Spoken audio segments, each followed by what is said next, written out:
everyone. Welcome to episode number 28 of The Police and the People. With me always is my partner in crime here, Josh Stokel. How you doing, Josh? I'm doing great. How are you?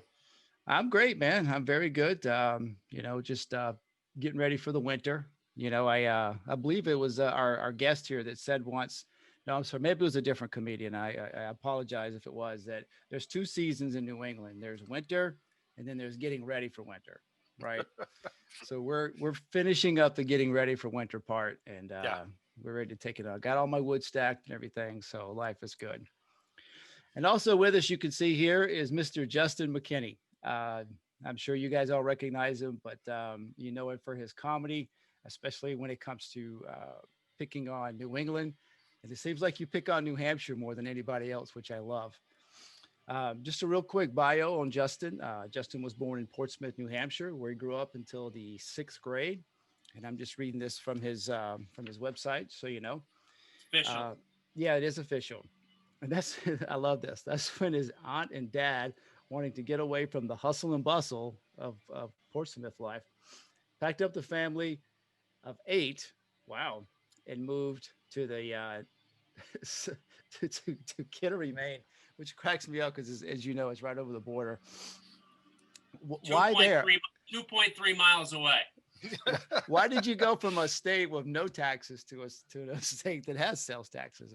When your family's dysfunctional, I don't think there's any logic. They don't care about that. It just happened, and I never saw any of those Portsmouth kids ever again. Like I moved 2.3 miles away, but I went over the river, and you'd think my parents would have made an effort to I could see my old friends. No, never again. Like I was in a different state.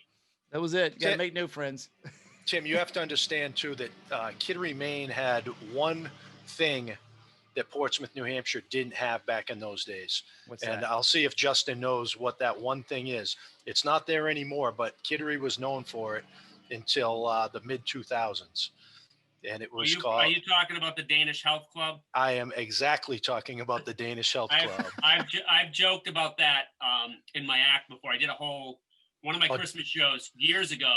I used to do a whole bit about how, when the Memorial Bridge in Portsmouth was going to be redone, everyone was like, save the bridge, save the bridge. Over in Kittery, there were signs everywhere in Kittery saying, save the bridge, because they wanted to be able to get to downtown Portsmouth so easy. And then in Portsmouth, you didn't see any signs. I'm like, they don't care about that bridge. I'm like, people from Portsmouth haven't wanted to go to Kittery ever since the Danish Health Club was gone. That was a joke I used to do. I don't mean to get off topic, but I had a friend that moved to Colorado after high school, went to college and stayed there for a little bit. And when he moved back, he moved to Kittery when he was looking for a new gym to go work out. And he went to the Danish Health Spa thinking that it was a place to lift weights. And he asked the guy at the front, what kind of equipment do you have here? And he said, we have massage tables and hot tubs, which then made my friends, the wheels started turning. And he came home to his parents' house, and he was having dinner with his brothers and his parents. And he said, there is a full service massage parlor in Kittery. And they all started laughing. And his mother said, that's been there for a million years. And he said, my mother knew about this place and I didn't. He said, how is it that this place existed all these years and my mom knew about it, but I didn't know about it? So wow. That just kind of gives you an idea of what an icon the place was at one time, for good, for better or for worse, Yeah, probably. I mean, more to make fun of. It was funny. Then I would talk about that. It was on the Route 1 bypass. Right. And I went on and did a whole thing because when you're in Portsmouth, you've got the Fifth Wheel and the Moonlight Reader, the Triple X places over in Portsmouth. So I'm like, people going back, all the perverts going back and forth from Portsmouth to Kittery on the Route 1 bypass. On the Route 1 bypass. I had to remember that. I used to joke about how where all the tugboats are in downtown Portsmouth was called Tug Alley. I'm like, that should be called Tug Alley. So anyway. Yeah. All right. We got to get off the subject. Yeah. All right, sorry. This is just my intro, everybody. Continue on with Justin's his introduction here. So you went to Southern Maine Community College. Well, I'm assuming you got an associate's degree in CJ. Yeah, it took me 5 years, but I got it. Good for you. And then you spent 7 years with the York County Sheriff's Department. I got to tell you, the first Maine agency to host one of our classes was York County. Wow. What year? That was probably in 2015 or 16. Oh, so Sheriff King. Yeah, but I was working with the chief deputy, and his first name was Tom. I can't remember his last name. Yeah, it slips me too as well. Great Wasn't guy, there when yeah. I was there. That's who I was working with Yeah. to coordinate. But we've done a few classes there since. I like that mural when you walk into the main lobby area of the jail area. There's a big mural on the wall of police officers and such, or of a deputy or something like that.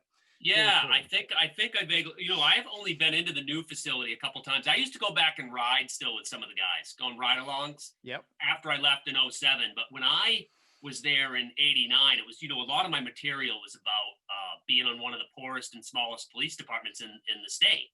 Because there were 14 towns for 500 square miles, and there were 2 cops. Like, I used to joke that my backup was a day and a half away, right? Yeah. Yeah. And but our station was in the old jail, which was across the street from that facility you're talking about. Oh, okay. And it was Gotcha. The dispatch center was there, the jail was there, and police services was there. And it was funny. Like I'd be doing an interrogation in the same room with the photocopier. You know what I mean? Yeah. I'm trying to get a confession, and the secretary cha-ching, cha-ching, cha-ching, bang in the car. You know what I mean? Yeah. It's like, so I've gotten a lot of material over the years from my experience there. Yeah, I started in a very small town called Litchfield, New Hampshire, and at the time we were in the basement of a 200-year-old building, which was the town hall, and we were down in the basement. That was the PD. We didn't have a cell. We didn't even have a little thing on the wall to handcuff people to. Fortunately, we never had any issues, no fighting or anything in there, but it was always certainly on my mind because there's copiers, there's staplers, there's all the stuff the cops leave behind on these desks. It's all in there. Well, then we moved from the jail to the basement of the courthouse for a couple of years before that facility got built. So basement life too. We moved. Yeah, it was hilarious. Yeah. All right. So, but I know you use that for your material, but you are now a 100% full-time comedian, correct? I am. You don't moonlight as a deputy anymore, do you? No, it's been a long time. Almost going on almost 25 years I've been doing stand-up. Wow. Really? Yeah. Now it says here that you've played at a lot of big clubs in New York City, and that you've also had some sitcom development deals with Warner Brothers, CBS, IFC, and Comedy Central. I wanted to ask you about, I think it's a movie called Suck It Up. Am I right in that? Yep, it's a short film we did just before COVID. Actually, it was a year ago. It screened at the Hampshire Film Festival. It did. Okay, all right. And I think it won some awards there, right? I actually got I got best New Hampshire actor. Okay, all right. So on the Thursday night of the film festival, it's all New Hampshire films. So there were over 200 films. From New Hampshire that were made in New Hampshire, or what had New Hampshire ties, right? So there were 200 films. I don't know how many actors that is, but I got Best Actor, which didn't expect it. In fact, I wasn't even at the awards thing because I didn't think I'd get that. I didn't even go to the awards thing. So when Justin said he got Best New Hampshire Actor, I was going to say how many were there? Like 3. I mean, but I didn't realize that there were so many. Yeah, let me show you what they gave me. Hold on. This is where our podcast goes off the rails, Tim. Look at this. Right. No, look. Oh, actually, that's very nice. Wow. Yeah. You could work out with that, huh?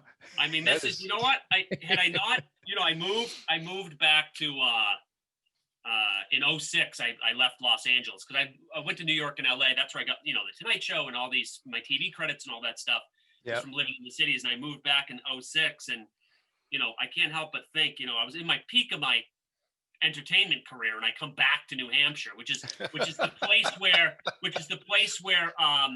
Giselle Maxwell, right, went to hide from the feds. Yeah. You know what I mean? And where the finale on Breaking Bad, Walter White went to hide from the feds. Exactly. Like, that's where I went to continue my career. You know what I mean? I mean, like, so this is the best I can do now is New Hampshire actor. I'll take it, Whatever. Yeah, I hear you. Take what we can get. Yeah. So getting back to the movie, Suck It Up. What's the premise of it? What's it about? That's basically about a guy. I play a guy down on his luck. My world's falling apart. My wife ends up leaving me for a guy that we dated in high school. She cheated on me with that guy in high school. And now here I've been married, and she goes and ends up back with that guy. Like after I've thrown my whole life away with this, she never got over that guy. Ended up back with him. So I need a life coach. And I end up finding like the world's worst life coach. Like this guy's still living at home with his mom, and he loops me, tricks me to take. He pretty much stalks me to make me want to hire him. So it's a buddy film, and it's my buddy Jeff Keown plays it, who does a great job acting as the life coach. And so the plan was to try to raise money and shoot it as a full feature. Yep. And we just haven't, the COVID hit. And it just so we were going to do other film festivals, and everything kind of changed. Like the Nantucket Film Festival, got canceled. And, there's a bunch of these film festivals we were entering that didn't happen. So, Gotcha. It's just one of the, living back here is a challenge in itself. Yeah. You got to kind of do your own stuff and make your own breaks. And, you do. It was a blast, and we've got a whole script written. We're just waiting for this whole thing to lift. Okay. Yep. So Hosed, where is that one filmed? Or where was it filmed? Hosed is what I call one of my babies, in that it's one of my favorite ideas, favorite concepts I've ever had. And it's based on, a lot of having worked in law enforcement in rural Maine and working with the volunteer firefighters. Yep. So for those of you who don't know, it was it's based on a fictional am I saying that right? Fictitious volunteer fire department in Effing Woods, New Hampshire. And anyone who knows the area knows there's an Effing Ham. And I'm like, all right, so let's change that to Woods. So I kind of, and that was something I got Lenny Clark, a lot of Boston comedians to star in. That was a web series that we did in, I think, 2013 or so. And the response was unbelievable. And it's basically, I played a guy that was actually afraid of fire. Yeah. Became a volunteer because I was more afraid of my wife. Like I wanted to just get away from out of the house. Right. Gary Valentine, who's Kevin James's brother, played Smitty, and he basically was. I thought he looked familiar. Yeah, he was on The King of Queens. Yeah.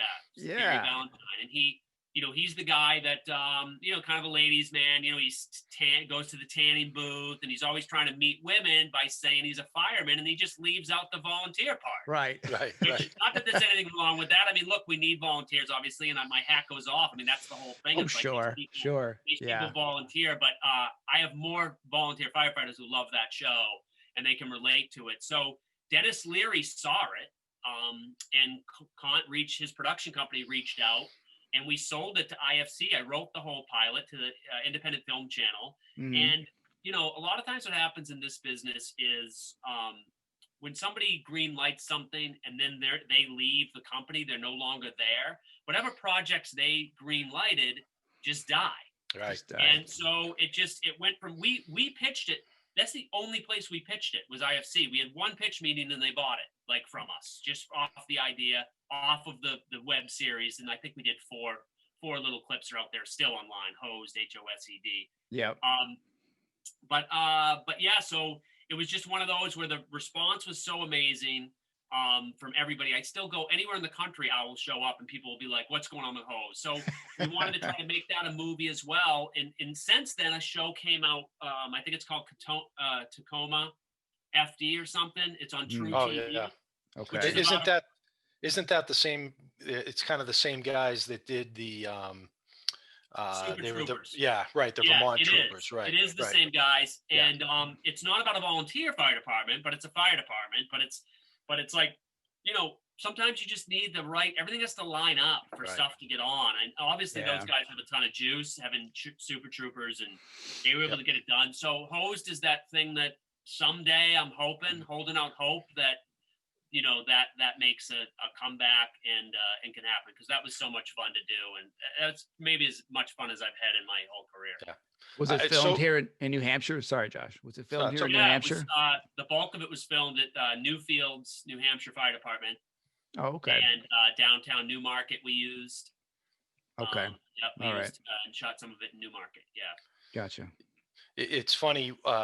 One of my former, we were talking about Dare before we started the podcast. One of my former Dare students was in Hosed with you. I won't say the person's name because I don't know if she wants to, have Wow.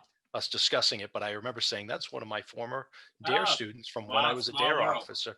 Yeah, and it was an absolutely hilarious series. If you're a firefighter or a police officer, you need to watch it because everything that happens on that show we have kind of seen. And I Oh, say that about, absolutely. whenever you'd watch like the Reno 911 show and people would say that's ridiculous, I would always say, yeah, but I've kind of seen that. It's, Yeah.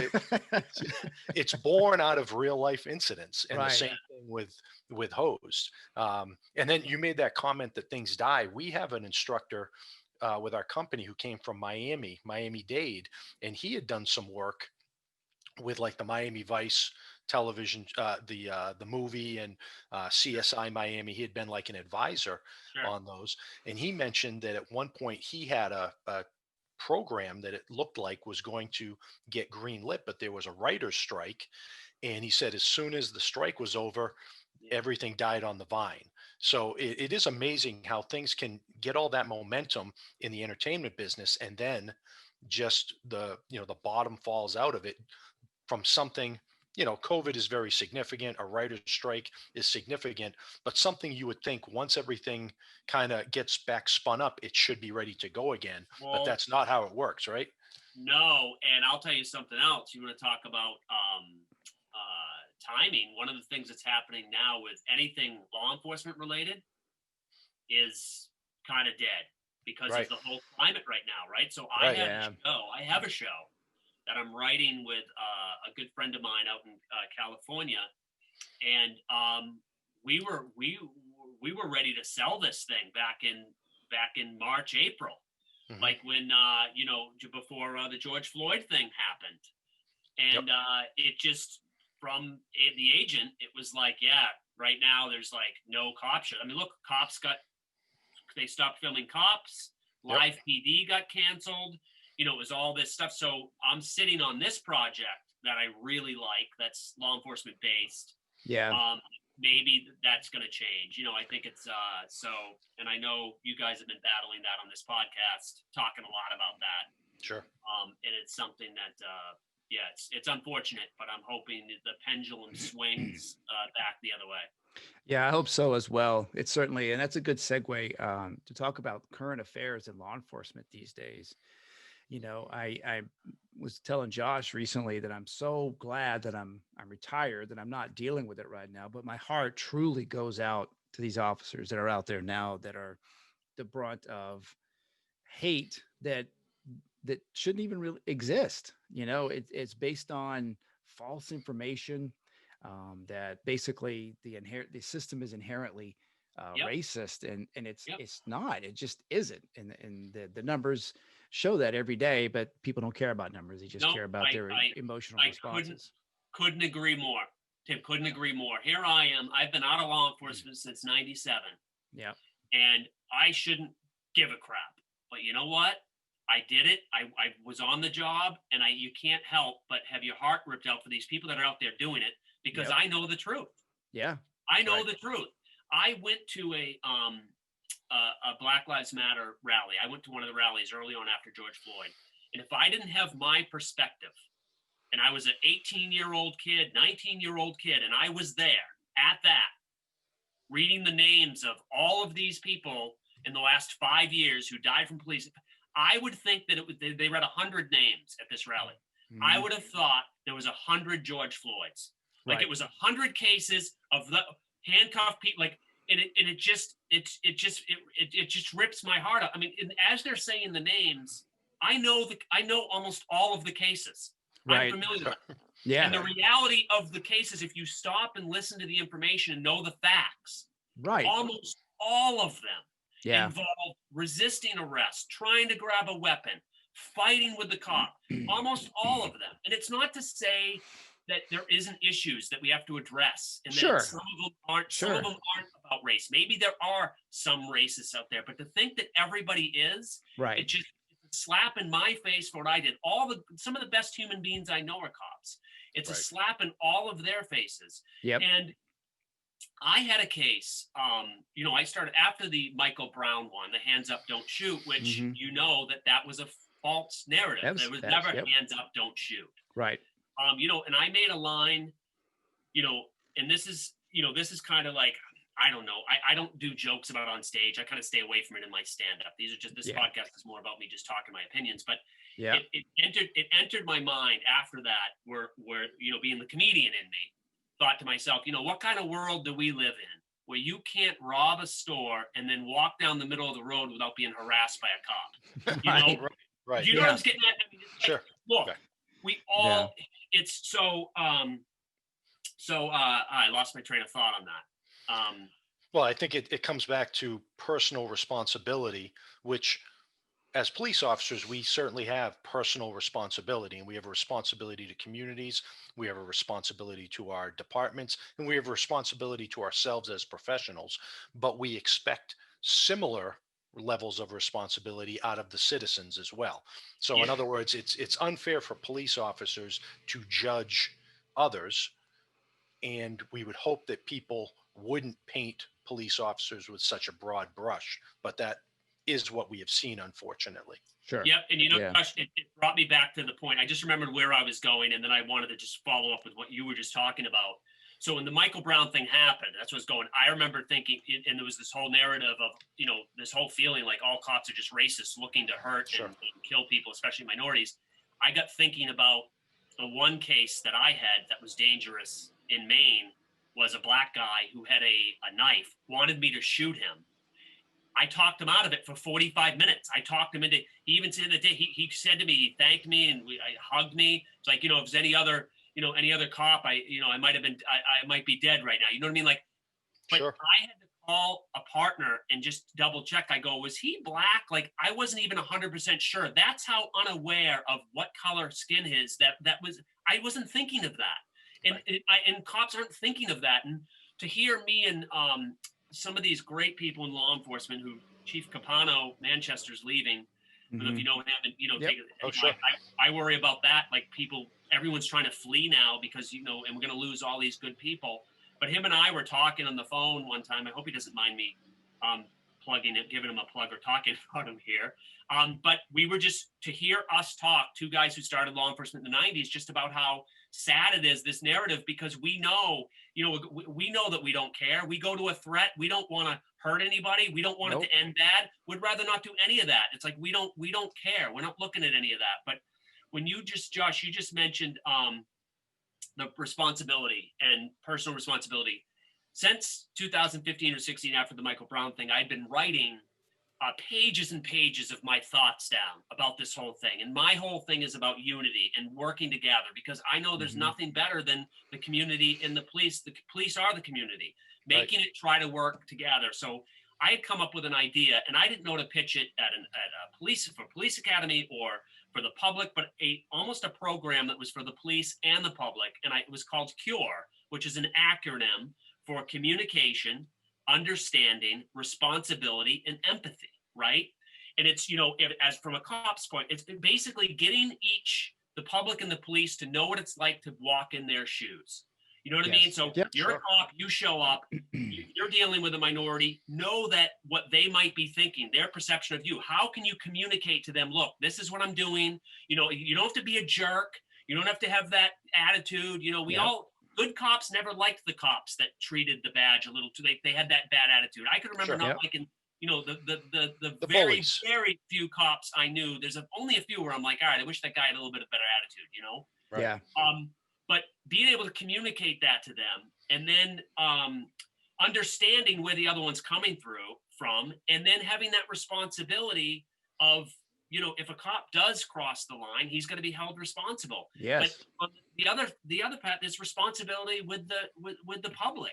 Like you know what drives me absolutely nuts is that no one ever takes responsibility. There's never, the Jacob Blake shooting, when he survived that, and when he talked, I was hoping I was praying that when he spoke, he was going to say something to the effect of, I shouldn't have done that. I put myself in a bad situation. I made bad choices. I shouldn't have fought with the police, which, by the way, nobody saw the fight that happened on the other side of the car. No one saw that when it came out.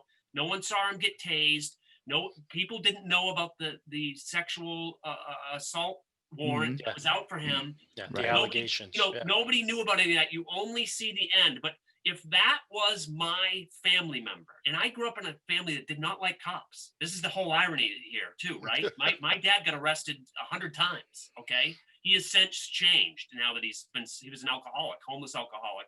He's been sober now for 12 years. Nice. But if that happened to my dad or my brother, that same situation, I would be like, look, maybe the cop was wrong. All right, you want to say he was wrong? He shouldn't be a cop, but you had a little bit to say in that. Like, you put yourself in. What are you doing? I go. And I've said that my brother, who had run in with the cops one day, I'll never forget. They pepper sprayed him. He wanted to file a report for police brutality, and I go, what happened? Right? He was out drinking, tipped over a mailbox, one of those FedEx ones. I think he said his friends. Cops came, they ran from the cops, and then they got tackled. And they got pepper sprayed. And I'm like, well, were you like fighting? He goes, well, I didn't want to get arrested. I go, that's when you use pepper spray. You were the training film at the academy of when to use it. I go, that's, and I'm like, it's not, you're going to blame the cop for doing his job. I go, you put him in that situation. So exactly. I always thought that cops are losing the PR war right here. We can't compete with the social media, the clips, the headlines. No one knows any of the facts, and they're all jumping to conclusions. The Breonna Taylor one, my mother-in-law the other day. So and another really good friend of mine was talking, well, but what do you think about this? Well, they asked me, well, what do you think about that? And I talk about what a tragedy, all the, the mistakes with it. Well, should he have been charged with murder? And I go, well, and when you said, well, they just shot her. She was sleeping in her bed and they broke in for no reason. Like, that's how my mother, I go, no. I go, they were fired at someone had a gun, a cop got shot in the leg. Oh, really? Yeah, I go, and she wasn't sleeping in the bed. Like, so everyone, everybody, nobody knows the facts. And, and how do you compete with this headlines? And for me, it's like, I'm Joe Citizen now, right? So I'm like, what would I want to see from the cops? And, I don't even know if this is a far-fetched idea, but almost like a PR campaign where it's like, look, I'm a cop. I've been a cop for 8 years. I want to go home at the end of the day. I don't want to hurt anybody. I don't want to ever kill anybody. I go, help us help you. And please, when we go to do a job, know that, when we come to do a job, we just want everything to be safe. We don't want to get put in this adrenaline-filled situation. We got to make these decisions. And I just had my knee operated on 2 weeks ago for meniscus surgery. Mm-hmm. 3 different people come in and make sure, what leg are we doing today? All right, draws an X on my foot. Another one, what leg are we doing today? They can go 3 times to make sure they don't operate on the wrong leg. Right. These are doctors that have to take all these precautions, and they're not making the decision on which leg when their life's in danger in a split second. You know what I'm saying? Yeah. So we're human beings. There's some people shouldn't be cops. I'll give you that. Okay. Yep.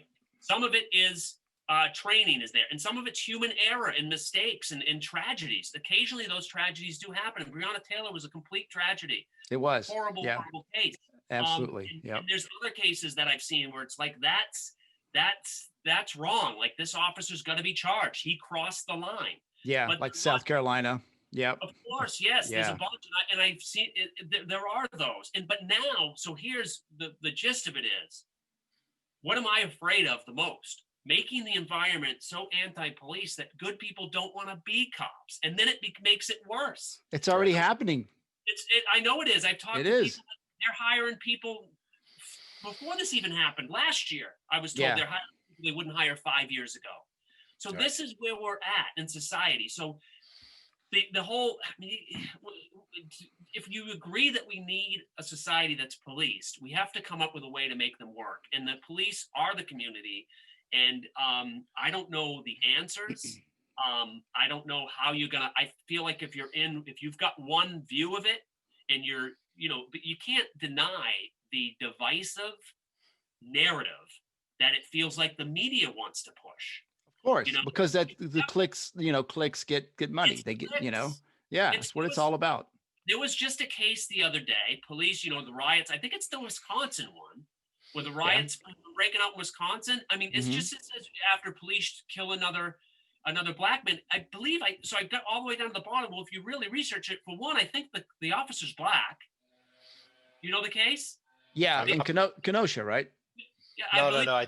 I think Justin's talking about a different case. I'm talking about a different one. It just happened, right? The officer's Yeah. black and the person had a gun. So the person had a gun and the officer was black, but they don't put that there because that doesn't fit that divisive of just. So if you're just a headline reader, which a lot of Sure. people are, Most people are. you're getting bombarded with it. It seems Yeah. like it never ends when 50 to 60 million contacts a year that cops have. What percentage of them don't end that way? And how many in the last 24, 48 hours, how many cases are cops going on where they're dealing with people resisting arrest and it's not ending that way? You know what I Yeah. mean? They're not killing, so it's just, we need to support the good cops and weed out the bad cops. And I get the accountability thing is what drives people nuts.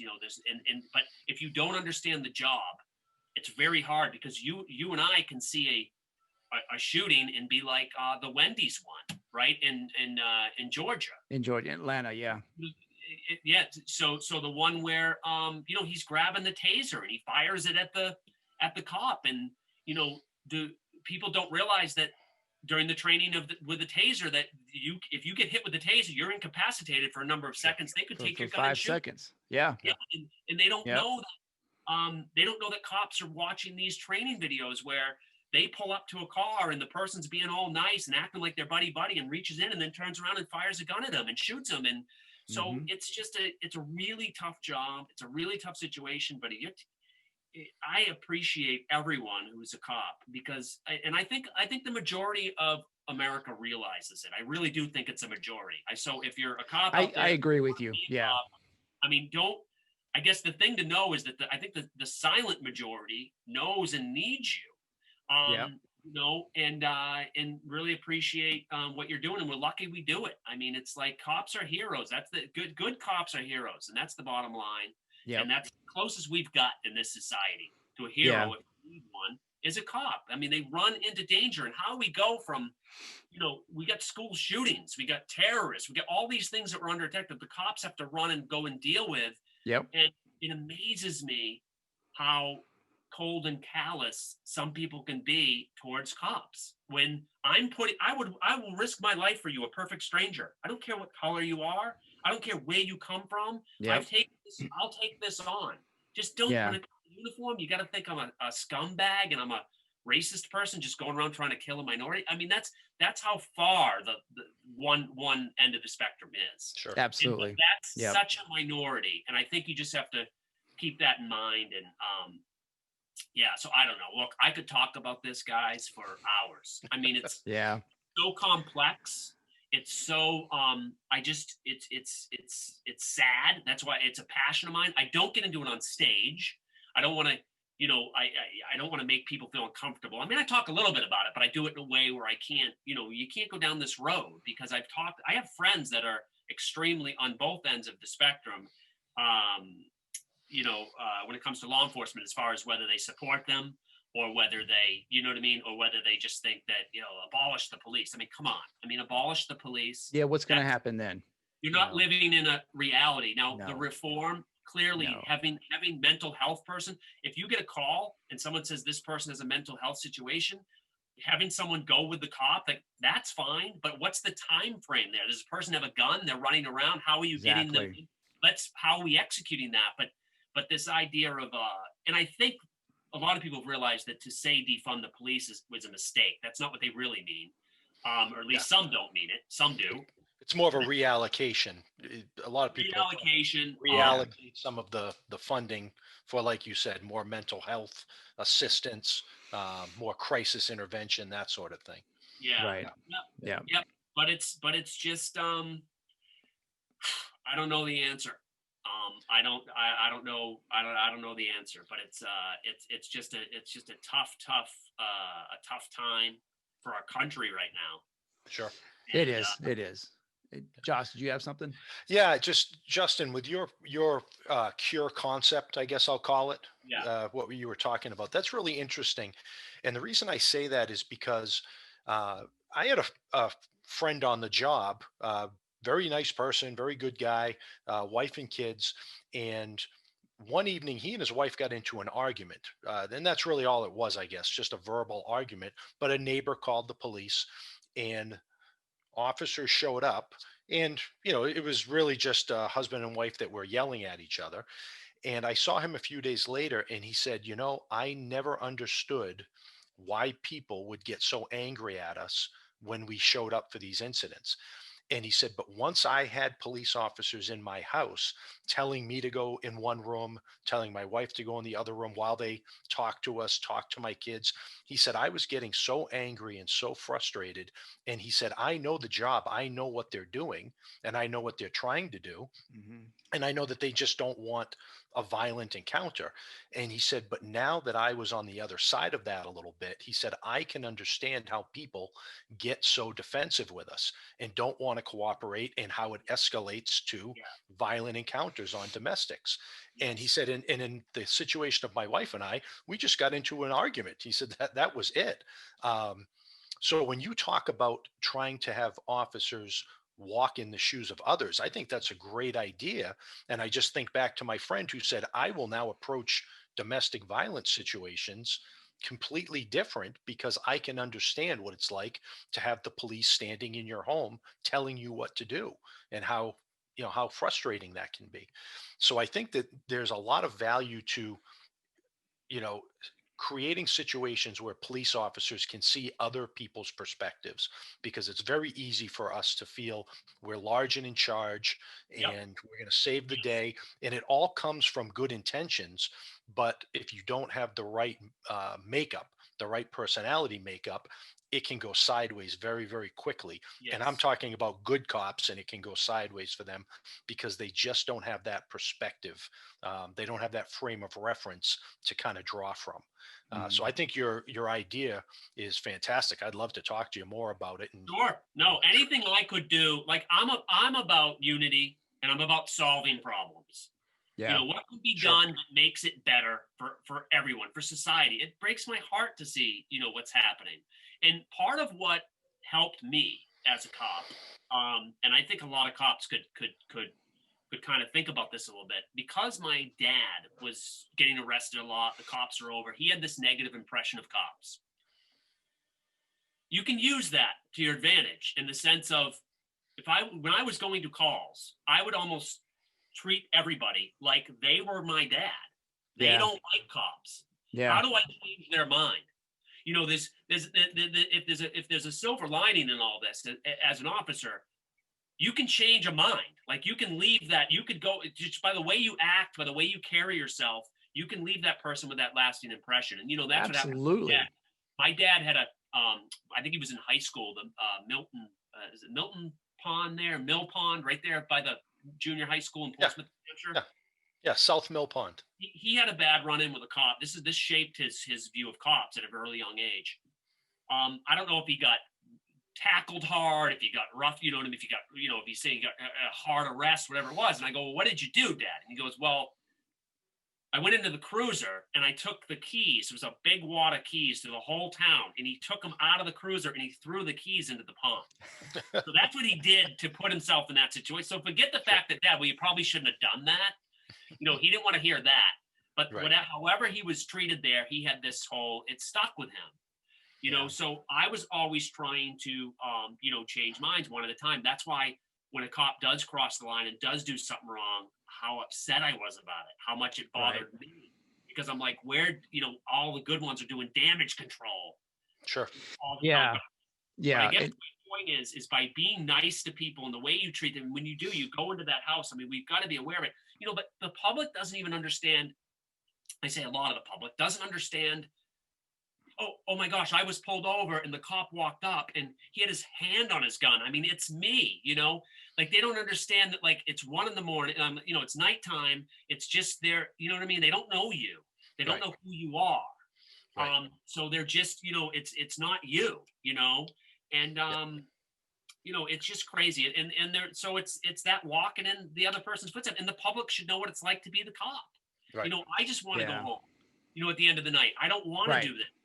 You know what I mean? It's like, I don't want to shoot anyone. I don't want to have to fight anyone on this shift. I just want to do my job and go home. Think the officer in the Jacob Blake shooting, with everything going on, knowing that his cameras go all over the place there, do you really think he wanted to get himself in the situation he's in? You could say, look, 7 shots to me, that seems like, all right, that's not a good look, right? The 7 shot, but he was fearful. He didn't know. I wasn't in his shoe. That's that human error. He'd never been in that situation, I'm assuming, ever before. Probably not. No. So he just, and there's nobody that, I mean, everything's being videotaped. Yeah. And I used to say when I was a cop that if you followed me around with a video camera, I would want you to think like, wow, this is what a cop should be. This is how a cop should act. This is what he should do. And now, ironically, video cameras are now there, but sometimes the body cams become an issue if there's a disconnect between what's correct policing and what's not correct policing. And I think there's room to fix everything. Everything can be looked at. Everything's on the table. But geez, I just wish the anti-police rhetoric would get turned down. And I wish we could reach a point in this country someday, maybe I won't see it in my lifetime, but where it's not always about race. Right. It can't always be about race. If it's always about race, how can it ever not be about race? And what I mean is like, there was a case in the Chicago subways, maybe 3, it was in this past year. 2 black officers were fighting with a white guy. Do you guys remember this case? No, it was I don't remember that case. An officer and a black man officer, they were fighting around with the guy, and they couldn't get the guy in control. He was fighting, they were rolling around on the subway. And long story short, the guy went running up the escalator, running away, and he was shot, like kind of running away. It was 2 black officers and a white guy. Yeah. Not for 1 second do I think it had anything to do with the fact that he was white and they were black. Not for one. That doesn't even enter my. I don't. You know what I mean? It was so in a similar. There was a 13-year-old that was just shot. 13-year-old white kid that was shot not just weeks ago. It's funny how I know all this stuff. Yeah, you probably didn't expect me to be this prepared. How does he know everything that's going on? But it was a 13-year-old like autistic kid, and it was a complete tragedy. He was white. It wasn't race. It was sometimes it's policing. But had it been a black kid. Yeah. It would have been, and everyone would assume it was because it. So it's just sometimes all I want us to get to. Sometimes it is, or sometimes it might be, but it's not always. Sometimes it's just, it's just policing. It's adrenaline. You're put in these situations, and I don't know. I just want good people to want to be cops. And if you guys are both out of it too. If I was doing it right now, would I be like, I'm out of here. I'm going to the private sector. I can't deal with this. This is ripping me apart. Yeah. I show up at this thing, a woman I know that's been in law enforcement for over 25, maybe going on 30 years now, is about to retire. She's handled child sex abuse cases most of her career. She's a detective, just this great, amazing officer at a protest, and they're yelling the C word at her, right. And it's like, she's got to listen to that, so it's just, it all makes me sad. I don't know what to do. All I know is, I would just like us to just, move the needle forward and just, you know what I mean? It's crazy. It's absolutely crazy. A story that we heard recently, Nashua PD hosted in one of our classes a few months ago. And because of COVID, they, I won't say which school it was, but they asked a particular school if we could use their facilities because we could spread out more.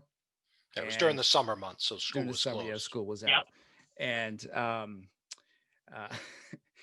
the guy that we were coordinating with told us that there was a priest that works there and was asking about the class and everything, and then said, are you going to be teaching people how to put their knees on their necks? And this was coming from a priest to a Nashville police officer, and he said he bit his tongue. He wanted to say, well, at least it's not a class on how to molest little boys. Yeah. So, yeah. Right. Is it but fair? He didn't. Yeah. You know what? Yeah. In the point taken there is there's bad in every profession. There's people that probably shouldn't be doing it. Yeah. and I kind of, the doctor analogy, the medical analogy I like, because of the medical errors, people that die because of medical stuff or bad doctors. I mean, they exist too. We're not hating all the doctors. We're not making it so good people don't want to be doctors anymore. And it's like, so Right. it's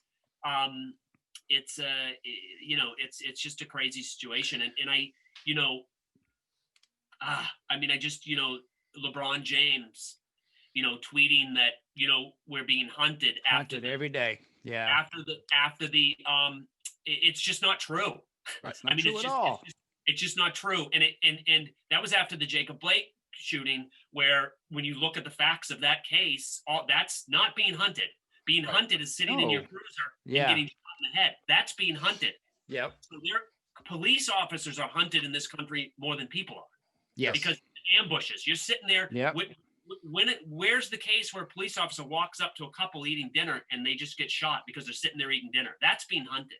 Right. So if we be honest about this and just step back and look at the cases and how can we do better, and we're on your side. Like, we want to, I mean, if you want to live life and have a safe life and have a family and do whatever you want to be able to do, have your freedoms, we need some kind of structure and resemblance in law and order. And imagine the cops now.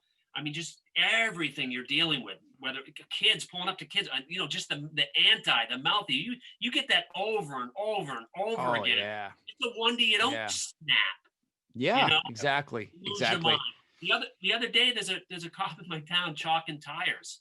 And this guy that I happen to know is like, it's a Supreme Court case that's illegal to, chalk tire. I mean, it's just like, you're chalking tires because the businesses don't want people there for more than 2 hours because it hurts their business. So the businesses call the police and say, hey, can you do us a favor and enforce the parking? So you enforce the parking, and then you got people doing that. Yeah. So it's the worst job in America, but it's the most important, one of the most, Yep. I agree. Teachers and cops, and it's just I don't know. Volunteer firefighters, Justin. Firefighters. Don't forget the volunteer firefighters. Here's the thing, Josh. The fire department really need any more love. I think my firefighting friends would but I mean, I tease them all the time. They're gonna weather the storm. It's anybody, any military, anybody. There's anyone who's putting their life really is what they're doing on the lines, and just and I extend it to teachers because I have such respect for teachers because they deal with all the problems. You get, you drop off your 5-year-old, you're like, all right, they make them smart. You know what I mean? It's like, take care of them.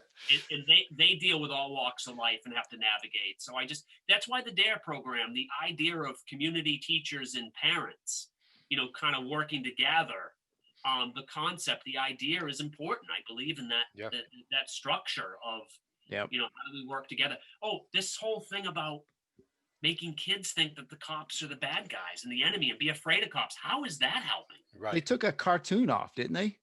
They were talking about it. They were talking so it about never happened. Paw Patrol. Is that what it is? There's the nice puppy cop. And I'm like, what do you want? You don't see the puppy drag someone out of the car? Like, you want to see right.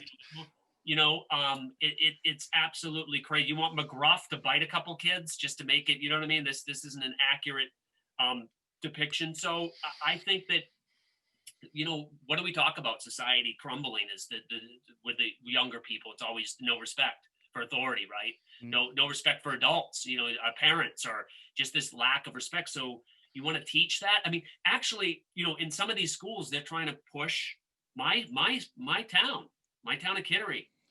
They were trying to get rid of the school resource officer. Yeah, you were talking about that, Josh. He's been there forever. People love him. Somebody who everybody knows. Not that it even matters. No matter who the cop was, I would feel pretty safe. I mean, but this particular person, everyone knew. The kids all love him. There's that interaction with the cop, and this was my town. It's like didn't feel safe, and it's like your threat is not this.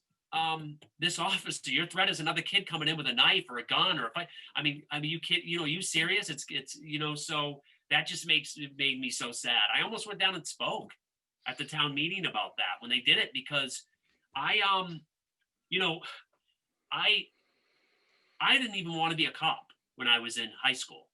I wanted to be a private investigator. And I told my guidance counselor at Drape Academy, my high school, I said, can you set me up with a private investigator? I'd like to job shadow a private investigator. They come back. She's like, well, I couldn't find a private investigator, but I got you a ride along at the Kittery Police Department. And I'm thinking, well, she set it up. I'll do it. Right. Mm-hmm. So this officer, I'll just call him Dan. I went out with him, and to hear him talk about the honor and the privilege it is to be out here, and knowing that if anything happens, he's gonna, he's there to save a person, or could save a life, could make a difference. He's the protection for the whole town right now. Like, he's out here, it's him if there's any emergency. And just watching him, and what a good officer he was, and the way he was interacting and watching him, I left that cruiser that night and said, I want to be a cop because of him, because of that positive impression he put on me. Yeah. Which was so cut to now me years later being a cop, having the black person I dealt with a knife wanted me to shoot him, and I'm not going to shoot him. It all comes full circle, this stuff. It's like, you know what I'm saying? So absolutely. It's just a really, and by the way, when he dropped me off, I didn't have him drop me off at my house because I knew he'd know my dad. So I actually lied and told him my house was 3 houses down. I go, this is it right here. He pulled away, and then I walked around the corner to my house. I didn't want him to know who my dad was, know? Yeah. So that's just, I don't know, just alienating the police and the community and the schools just wouldn't be a good idea. And short memories of, the school shootings and all these things that happen. And, and I could remember talking to my old partner, great cop, after Columbine, when Columbine happened in Colorado, and how the mistakes that were made, they didn't go right in, right? Remember, we learned a lot. Sure. Yep. And he couldn't have been, how do I say, more willing to be like, no, we don't do that now. Now, if there's this, we go in. You know what I mean? Like, he was, it didn't faze him. Like, that's what he signed up to do. It's like, no, we don't wait. You know what I mean? It's like, we have to go in. And that's the mentality. Yeah. And some of the best human beings I know are cops, and some of the best human beings I know are minorities as well. Sure. And if I just wish anybody who has any hate out there for any group or any job or anything, I always wish that they walked in my shoes and had my perspective. Because if you knew the black people that I know in my experience that I've had, you would love them. You would love, you would have no negativity. If you knew the cops and walked my shoes with my law enforcement background, you would not have a negative view of law enforcement.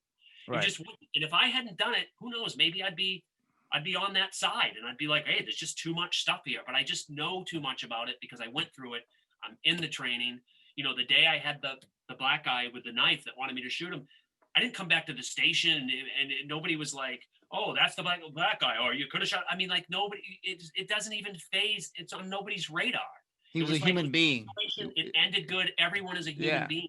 Yeah, the race didn't matter. And it with most people, it's a hair color. It's an eye color. It's a skin color. It's a trait. You're a human being. You're a person. I actually, to be honest, I like black people more than white people. I mean, I know more. I know more white pieces of crap. I don't know every black person I know. I'm friendly with. It's like I love them. It's just crazy. I mean, it's just like, so I don't know. It's a crazy world. I don't know the answer. I know feelings are hurt all around. We can all do better. Of course we can. Yeah. I think that hits it right on the head. That's what we have. We could all do better. That's what we have to work on, and we have to. And like we say, the communication and the empathy, of the cure that I talk about. That empathy of knowing what they're going through, and knowing what that person could be going through, whether it's, marital problems, it's they lost a child, they this has happened, that has happened. Just know, look, I'm here to, I just want to get to the bottom of this. I just want to figure it out. I used to use all these de-escalation techniques, when I was a cop. I could remember going on domestic sometimes and being like, on this, like, look, I know I've got a girlfriend. She drives me nuts. She does this. I would start telling them personal stuff about me. I've been in your shoes, and, I'd use my own personal situations to bring it down. I used to actually, if someone was extremely violent and I think they wanted to fight, I would do this. I would literally go, look, I go, I'm 140 pounds. I go, you could beat the crap out of me. I go, I don't want that. I go, I don't want, you know what I mean? I get paid at the time I was making $8 an hour. I get $8 an hour. I go, it's not worth it. I go, don't put, and when you tell somebody that you know that they could beat you up, it immediately that takes out that I'm the cop. Listen to me. This is what you got to do. And it's complex, guys. It's what you're talking about, Justin, is building rapport, and that's one of the main things we talk about in our interview class. Is that the police officers who get information from people, or ultimately a confession, it's the ones who know how to build rapport. They know how to have this conversation and find similarities, and it puts people at ease. It makes them trust you a little bit more. But most cops don't do that. They want to go in behind their badge, listen to me, do what I say. They come in with that attitude. And of course, when there's pushback, they push back even harder. And the next thing you know, you're rolling on the ground, right? Right. Yep. It's the big badge syndrome or something. I think I used to know it as or something. It was almost like the people who have the bouncer mentality at a bar. Mm-hmm. If those Exactly. people become cops. And I was always against hiring those kind of people to be cops, and it's because it doesn't I don't think it's as effective. But what scares me is those are the people that are going to be getting hired if we can't get anyone to do the job, because that's all that will be left. Good thoughtful, reflective people won't want to do the job, which will then leave all of the bullies will be the only ones left applying. The bottom of the barrel. Yeah. I just watched. Have you seen the series, The Maze Runner? No. It's a kids. It's a kids. Oh, movie. yeah. That's where there's like these creatures or something in the maze, right? Yeah, there's creatures in the maze, and they get out, and the world is like almost over, and all this. But the police force and all that, their helmets, they're covered head to toe. You don't know who any of them are.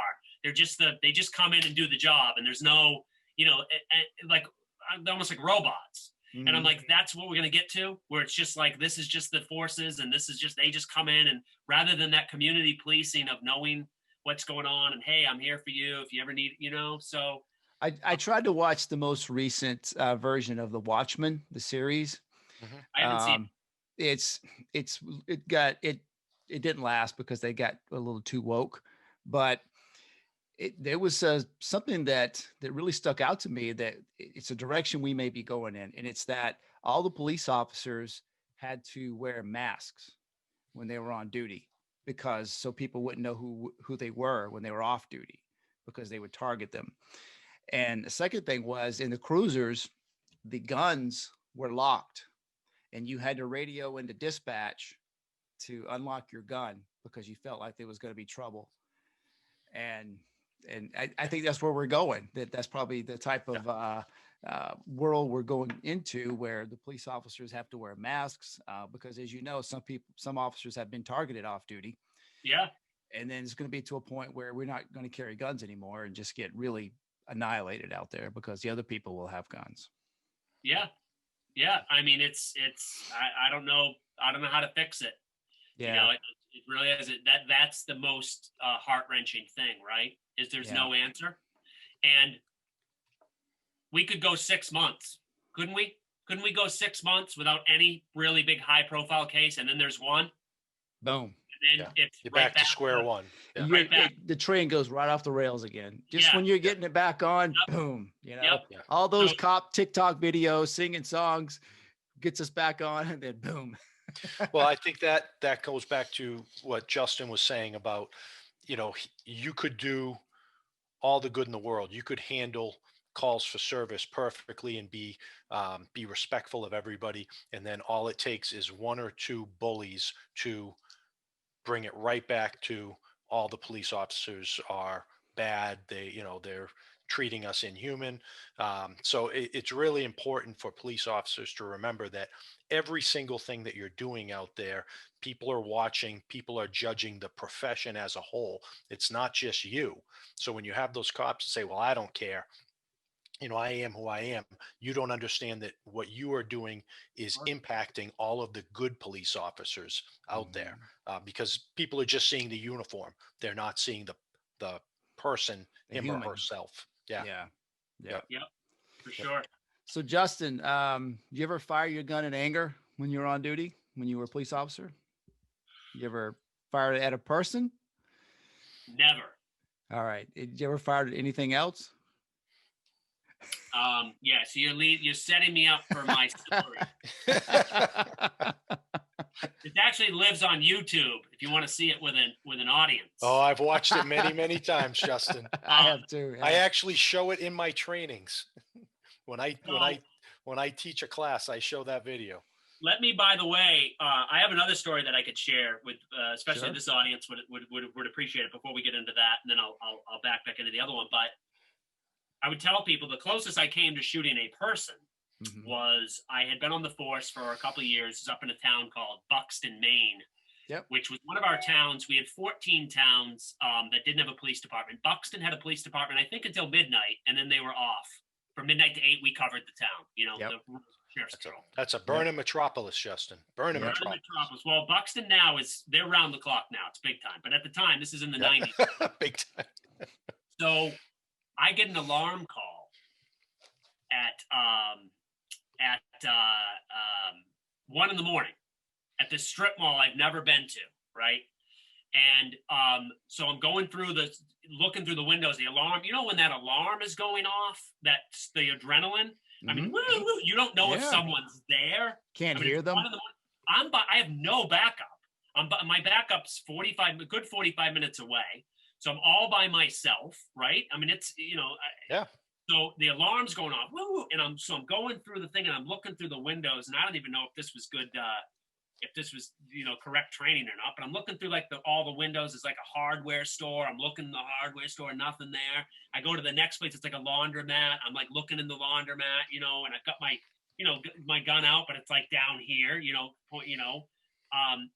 All of a sudden I get to the next store. I didn't know it at the time. It was a video store. There's a big cardboard cutout of Arnold Schwarzenegger with a gun, like pointed right at me. Okay. Yep. I literally, for that split second, I thought it was a person with a gun. Sure. Yeah. And I went, and the only reason I would joke about this. The only reason I didn't fire was because at the last second I saw Tom Hanks standing behind him. You know what I mean? With a thing, I said, oh, that's Tom Hanks. I'm You're like, saying, what no. Hanks be doing? But that was one of those cases where my heart jumped out of my chest, and I'm just like, you know. But that was the closest I've come to a person. But so the story that you are talking about was you know, having grown up in New Hampshire and Maine all the time, I don't hunt. I'm not a hunter, and I could never hurt an animal. I'm always the guy who, you know, I see her, I'll shed a tear over a dead animal. You know, Bambi. You know, I remember that movie, crying, like, right, whatever.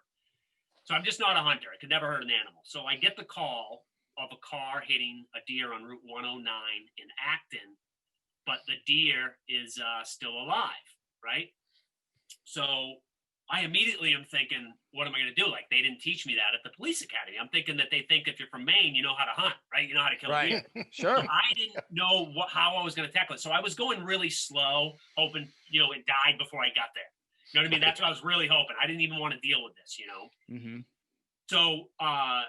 So all I could think of on the way, you know how you're playing in your head what you might do when you get there. You're thinking about what you're going to do. So I remember somebody at the station saying, you know, in some conversation sometime, I had a deer. Quick, what you want to do is you want to pick up the ear, one shot right behind the ear. That's the quickest way. Get it over with, one shot, done, right?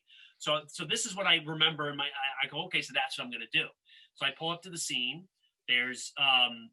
I remember a whole group of people. I don't know if there's 15, 20 people. It felt like a big crowd of people just waiting for me. Cause like, you know, up there, not a lot happens. I figured they hear it on the scanner. All the cops are coming, you know, there's all these people watching me. Right. Mm-hmm. So I walk up, I've got the hat on, you know, it's the campaign hat, you know, kind of like the the county mountie. Yep. Yeah. So I'm like, how you guys doing? Putting on my rubber gloves, you know, as I'm approaching. I mean, if you guys should, you know, back up, this should just take a second, you know, without missing a beat. I acted, you know, never let them see you sweat. Mm-hmm. I acted like I knew exactly what I was doing. I reached down, I grabbed the ear, I fire, and blood splattered from head to toe all over me. My glasses are all covered in blood, right? But I just, as it hits me, I just didn't even flinch. I just acted like that's what I meant to do. I just holster my gun and I walk back to the car. I'm like, you know, have a good night now, you know. I'm like, you know, buckle up, you know.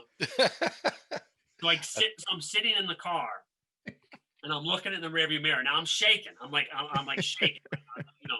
I'm looking in the mirror and I can see the blood all over my glasses and on my face. You know what I mean? Looks like a horror movie. It's like a horror movie. It looked like I killed a family of 4 with my bare hands.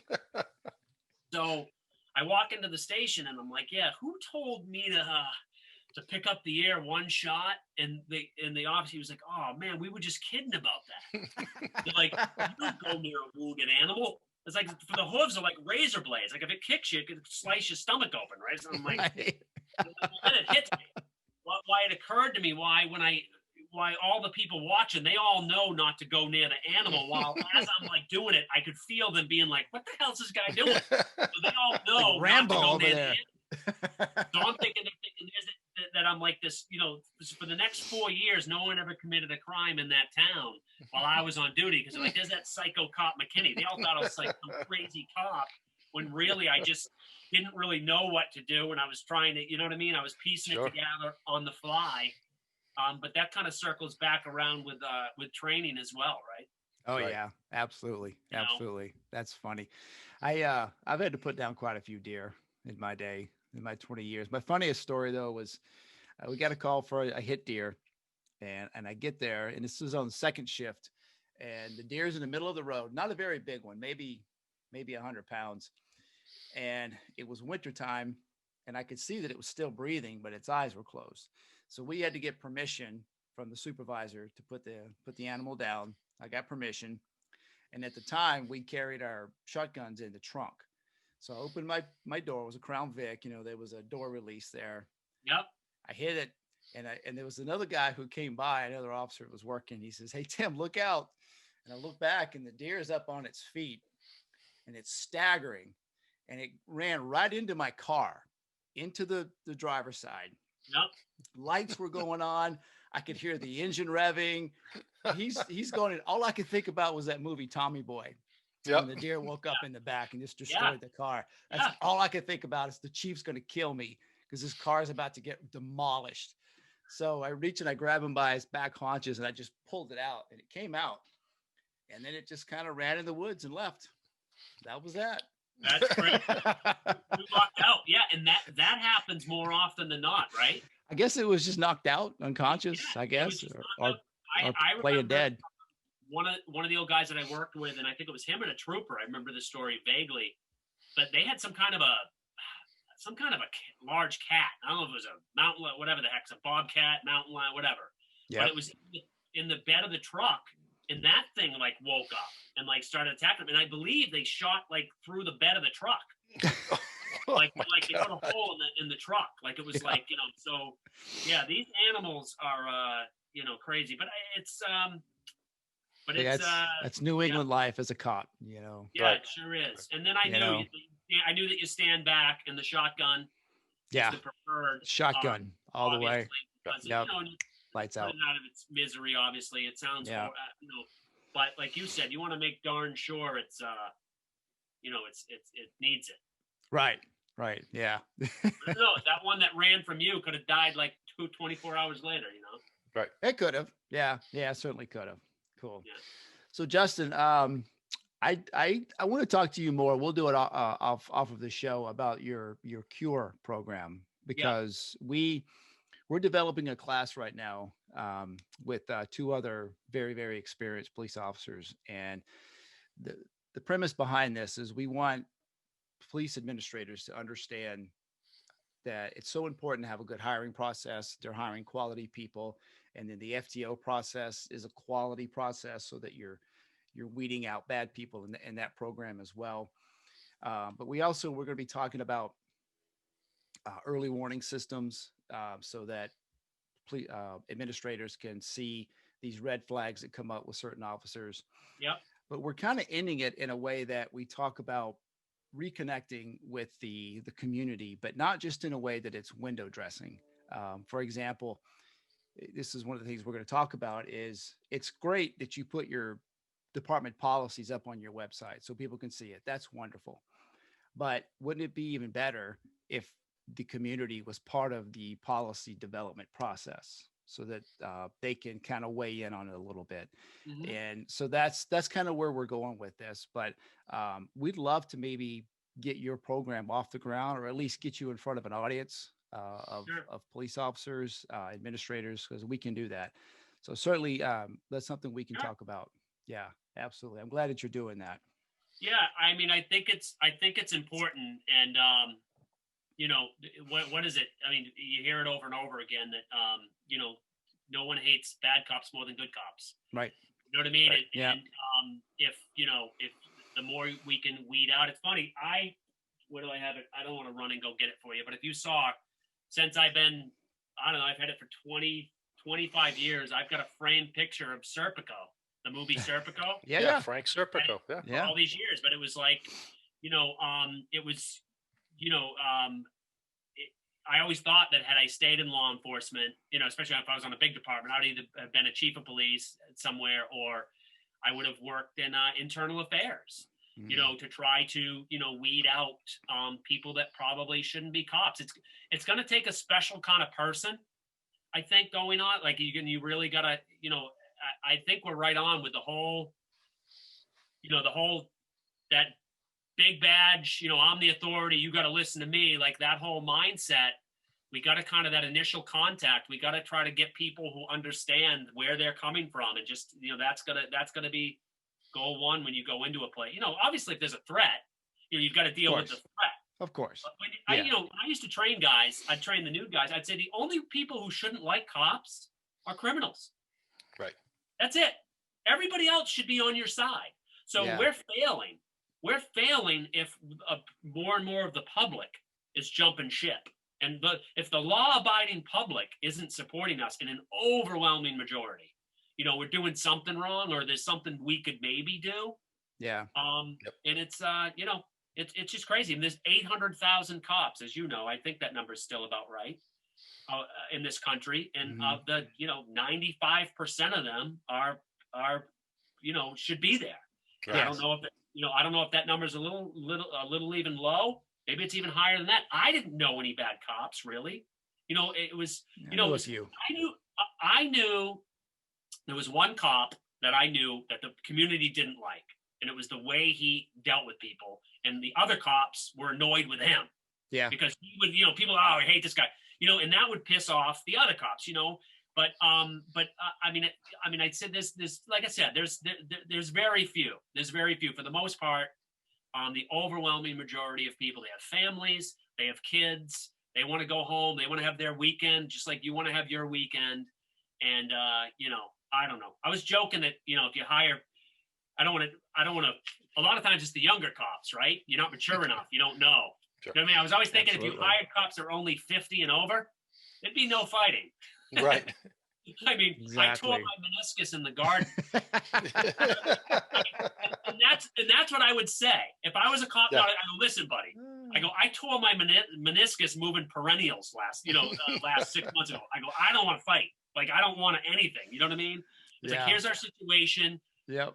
You've got a story. They've got a story. Due to the facts that were presented to me, I kind of have no choice right now. Yep. I had a guy that I had to arrest for drunk driving once that wrote a letter to the sheriff saying how nice of a cop I was and how professional I was, and I had to arrest him. I used to feel bad that someone put me in the situation where I have to arrest you, you know? Yeah. It was almost like, you know, that extra effort of, you know, the more people we can have out there saying, you know, you represent good cops if you're a good cop. So everyone you deal with, they might be like, oh, this guy's that. But you know what? I remember this good cop. You know what I mean? Like, they'll remember that. So every little bit helps. It does. Yep. And it, unfortunately, you fill up the bucket with all the good water, and then the drops of the bad water come in, you know, and those drops get highlighted. It spoils everything. You know what I mean? Does. Yep. So, I think that's why I wanted to come on this podcast, because, I knew that what you're doing is a worthy cause, and it's an important cause. Yeah. And if people aren't out there trying to combat it and fix it, it's real easy to run away from it, not deal with it. It's just too important. Yeah. You know? Yeah. We just wanted to let the civilians out there know what the police do and why they do it. It's about perspectives, but we also bring on people on the civilian side to talk about their perspectives. So and we've got some more that we're going to bring on from the Hispanic community. We had a black guest at one time, Rogers Johnson from the NAACP. talk about his perspective and, and his approach and all that. So that's kind of what we want to do. We want it to be a place where minds can come together and work things out. Yeah, and I'm friends with there's a black officer in Newmarket named Craig, who I'm friends with, and we've been texting back and forth talking about doing stuff as well. Very interesting perspective. And I was saying the other day that I never realized I knew so many white people who are experts on being black and experts on being black. Right. And I said, absolutely. And I was thinking to myself that we really should be listening to black people and minorities in law enforcement who have lived both lives. Yeah. We should be giving them the most, weight on what they say, because they really have that perspective. And that breaks my heart to think that there's not this big movement to have more minorities get into law enforcement. It's almost the opposite push, where numbers are going to decrease. Yeah. Because it's, I wish that was coming out more. Like, I wish part of the BLM movement was, we want more diversity. Yes, let's have more diversity. We need more cops. But instead, am I reading this wrong? It's almost like if you're a cop, you're an outcast. Right. If you're not even, you get so my buddy Craig takes it from both sides. You know, so he has a lot to deal with. So I think those perspectives are great, and hearing all of the perspectives is definitely important. Cool. We'll have to have you back on and bring Craig along too. Yeah. With his perspective. Absolutely. Yeah. All right. I think we're running out of time here. Justin, thank you so much. Yeah, this has been a long one. I'm sorry, guys. I get okay. But that's fine. Yeah. At the end of the day, I mean, I love everybody. I love, and I want this is a point I wanted to make. You got body cameras now, so much of this stuff's being taped. If you get a cop on tape making racist comments or any idea that this person might be biased or racist, you got to get them out of there. Yeah. They should not be cops. Yep. And Chief Capano made a stand, I know, on recent, I don't know the case, but I mean, there's just, it just isn't, it just can't do it. It's just, you can't, you got to, and I never heard that. I never heard an officer ever say anything about a minority at all in a derogatory way. So that's why when I see this happening, I'm like, it's just not true. And I know I was in a different part of the country in these different cities, and man, you know what? Next time you have me on, or next time I come on, I have a story about how I almost got shot by LAPD. All right. That's a good. I really did almost. We've all got that story, Justin. But this is a story. Yeah, I'm gonna have to save it because look, we've been on for like an hour and a half. All right. Well, it's a good cliffhanger. But the bottom, I know, part 2. But keep up the good fight, and I'm hoping someday we all live in harmony and unity, and everybody loves everybody, and that's it. All right, Justin, we'll be in touch because we are interested in helping you out with this cure program. Yeah, and my stand up, by the way, I'm at the Palace this weekend. I don't know when this is airing, but does this air? I'll probably get it up this weekend. All right, so Saturday night I'm at the Palace Theater, but I in Manchester, but I'm at Portsmouth. I do a year in review show every year. Portsmouth, New Hampshire. I do the Capitol Center, so I'm all around. But it's Justin with an O, Juston McKinney. And what about your online stuff? How can people find that? Yeah, if you just Google me, I've been putting up old clips of old specials, my Comedy Central specials, my specials I've done over the last 15 years. Yeah. On my Facebook page and my Instagram, which is Juston McKinney comedy, and 4 clips a week of new stand-up. So you can go on and check out clips if you want, and that'd be great. If you like my pages and stuff, that'd be awesome too. Yep, outstanding. All right, everyone, be safe out there. We love you all, and we'll talk to you hopefully next week. Right, Josh? That's correct. If you can clear out your damn schedule. Busy man there. I know. All right, everyone. Take care. We love you. Bye. He's going to clean the windows.